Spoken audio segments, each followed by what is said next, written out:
Sports Picks put out a bet earlier late last night, for the political betting markets on whether to bet on or against Biden withdrawing.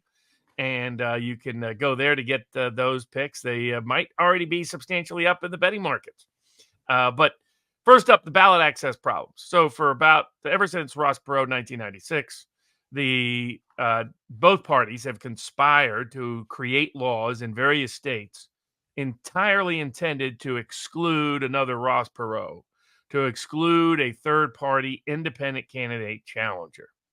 Right now, they're using those same rules and laws to try to exclude Robert Francis Kennedy Jr. from being on the ballot. Indeed, the Democratic Party has brought suit against him in pretty much every state in which he has sought to be on the ballot. Several of those suits still ongoing. The existence of those suits was the pretext for CNN to deny and exclude Robert Kennedy from this past debate. Well, the state hasn't yet made a ruling on whether you're going to be on the ballot, so we get to exclude you despite it being a violation of federal election laws to do so. What one of their schemes was force everybody to declare early who is going to be on the ballot in order to get access to that ballot. That means, as they were discussing on Fox News and other places this past weekend, there's about 15 states where if they tried to substitute Biden's name, there'd be a serious legal problem of whether any Democratic nominee would appear on the ballot. That's hurdles number one. Hurdle number two, when you raise money for a campaign, it is not transferable to any other campaign. Mm-hmm. You cannot use your campaign funds to support another candidate. Consequently, all the money Joe Biden has raised, which is massive, would have to be sent back to the donors. Look, can I pause you there? If hypothetically Kamala would take over, would that be part? That's not the same campaign. Nope, not the same campaign. So because the campaign is simply Biden for president, Harris for vice president.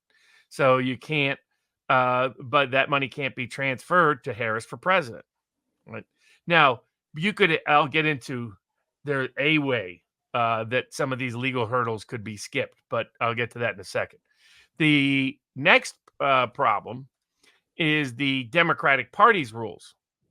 If Biden does not voluntarily step down and doesn't voluntarily and volitionally release his delegates are legally bound to vote for him.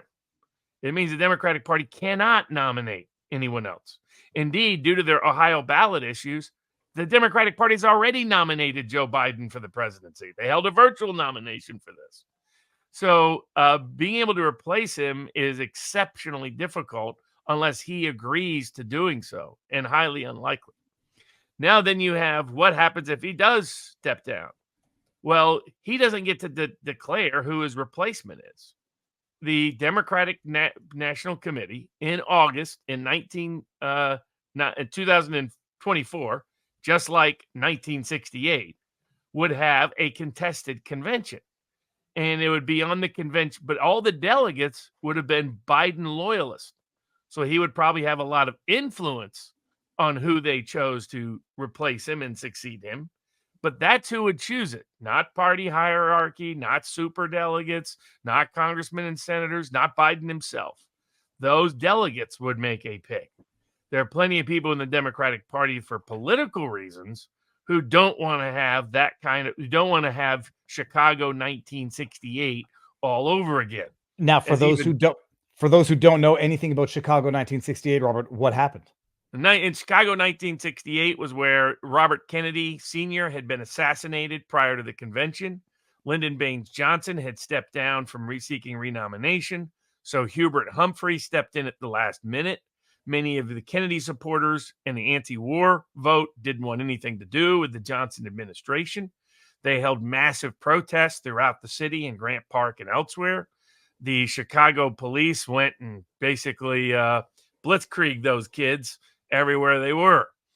Famous story of Pat Buchanan and Norman Mailer sitting in a hotel room overlooking it all from their glass window, watching it happen in live time to great political historical figures.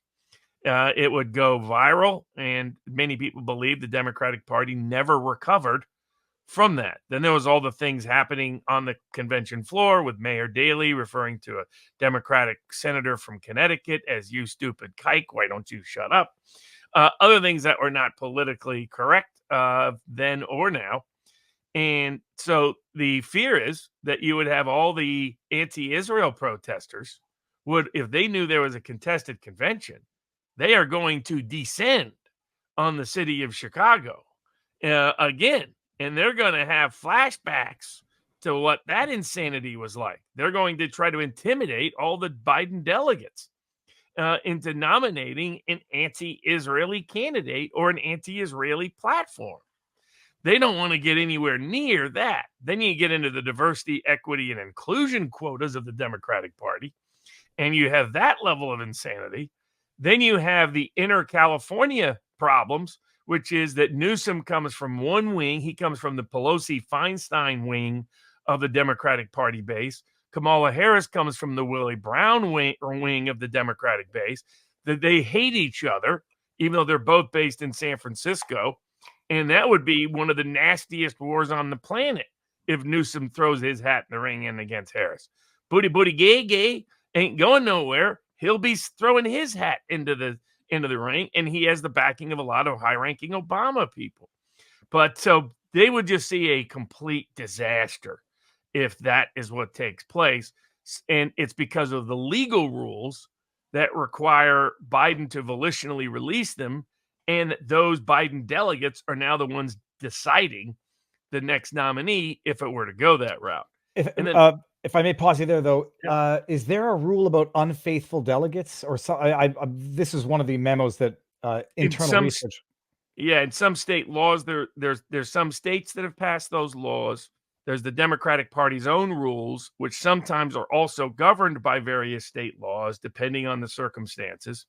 And that's what makes these laws and rules enforceable. And it's unlike the Democratic Party would want to breach them under these circumstances. I mean, they could try, but then they've got their own disaster on the hand, especially if they screw over the black female, Kamala Harris, which takes us to the big political problems with trying to replace Biden. One is, what does an uncontrolled Biden look like? What does a Biden that doesn't have any election to ever worry about ever again look like for 4 months in the buildup to the election? I'm picturing a lot of crack, hookers, and nudity in the White House, even more than we've already seen. Joe walking around kicking his dogs, Hunter bringing in every hooker that they've ever known. It'll be a full relapse. That's what I would see. Bada bing, bada bing. Well, I mean, you could get lots of pardons, and don't mess around with commutations or anything else. Pardon all your buddies, pardon all your pals, pardon all your friends and family. You could see him reverse course in who knows what direction in terms of the Israeli war or the Ukrainian war. He could change his mind on a bunch of stuff that he's only currently doing to placate the political actors who control his reelection prospects. So there's a lot of people in Washington that know they don't have any idea what an unrestricted Biden would do.